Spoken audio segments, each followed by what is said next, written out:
Bitter criticism reading. Finally, some Russia Today. It's been a long time ago. Russia Today, would you? Just a second.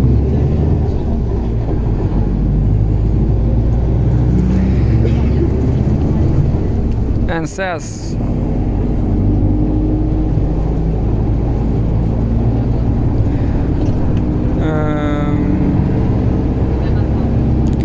just one second, I'm trying to find some interesting news.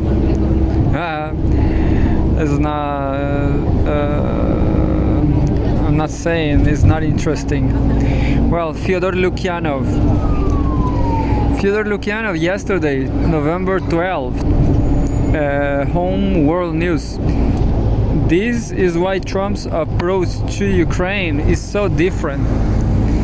The key is understanding how the US president-elected formulates policy and his background in the business world. By Fyodor Lukyanov, the editor-in-chief of Russia in Global Affairs, chairman of the Presidium of the Council of Foreign and Defense Policy, and research director of the Valda International Discussion Club. Such a great piece of I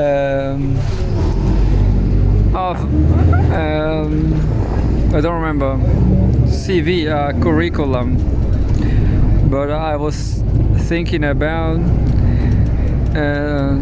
such a big test, such a real estate. that text sounds like a real estate.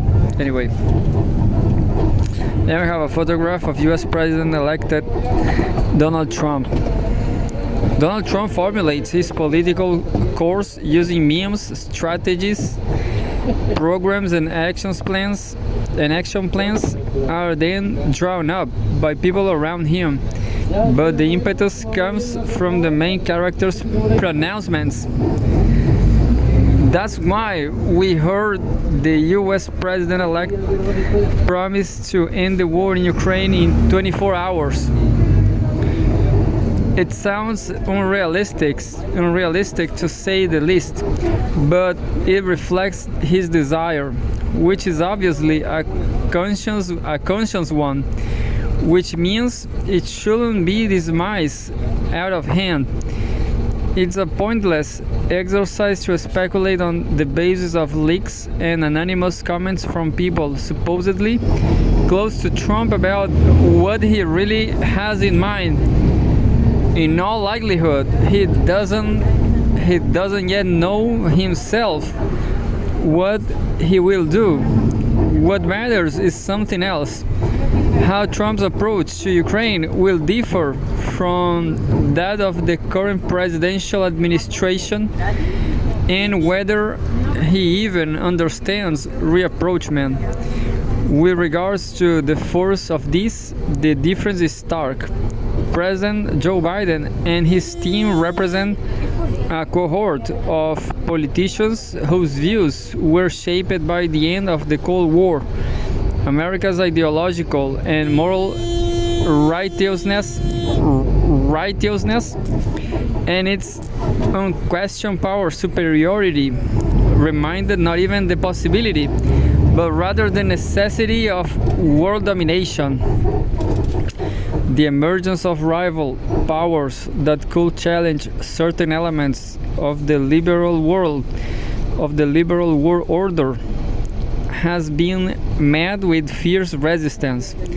That's because this setup didn't allow for any deviation from its basic principles and refuses to allow for compromise on fundamental issues. Russia's actions in Ukraine are seen as an encroachment on the very essence of the liberal order, hence the call for Moscow's strategic defeat. Trump stands for a change in positioning instead of global dominance. There will a vigorous defense on specific American interests. Priority will be given to those that bring clear benefits, not in the long term, but now. Belief in the primacy of domestic over foreign policy, which has always characterized Trump's supporters and has now spread throughout the Republican Party, means that the choice of international issues is going to be selective. Preserving the moral and political hegemony of the US is not an end in itself, but a tool. In such a system of priorities, the Ukrainian project loses the destiny, and it has, in the eyes of the adherents of the liberal order, it becomes a pawn in a larger game. Another peculiarity of the president-elected is that even his detractors largely admit that he doesn't see war as an acceptable tool.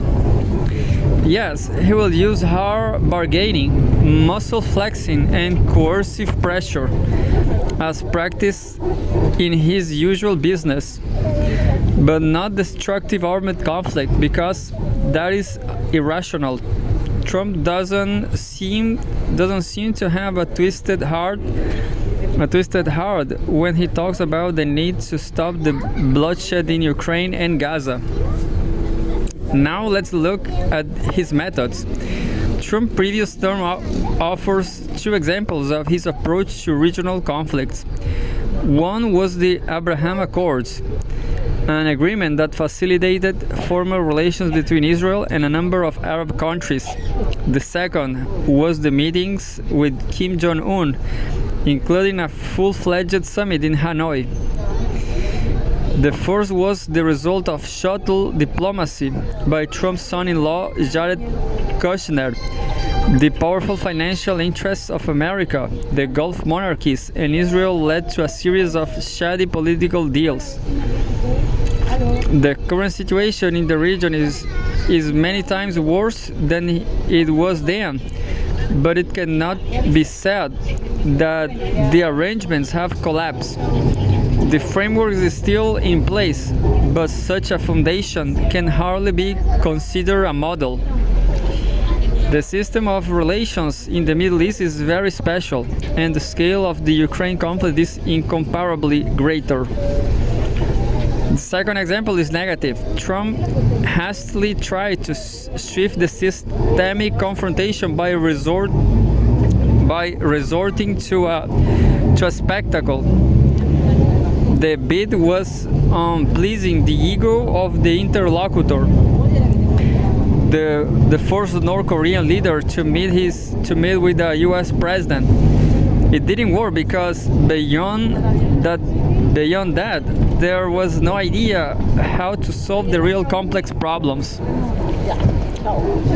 However, we can't simply project the legacy of 2016 and 2020 onto the period ahead.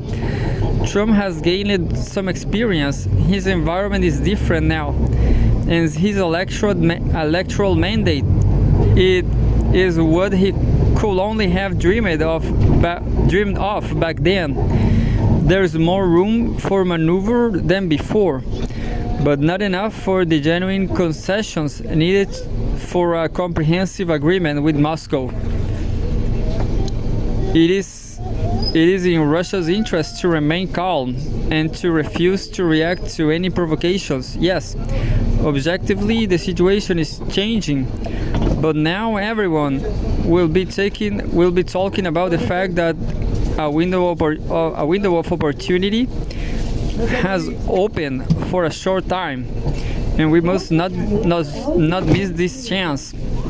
In crises like the Ukrainian one, there are no simple solutions or easy shortcuts. Caballero, tengan todos ustedes muy buenas tardes. Esperando no interrumpir en este viaje, estamos acá gracias al señor conductor que nos da la posibilidad de hacer un poquito de nuestro rap mezclado para entretenerles y entregarle un pequeño mensaje a cada uno de ustedes.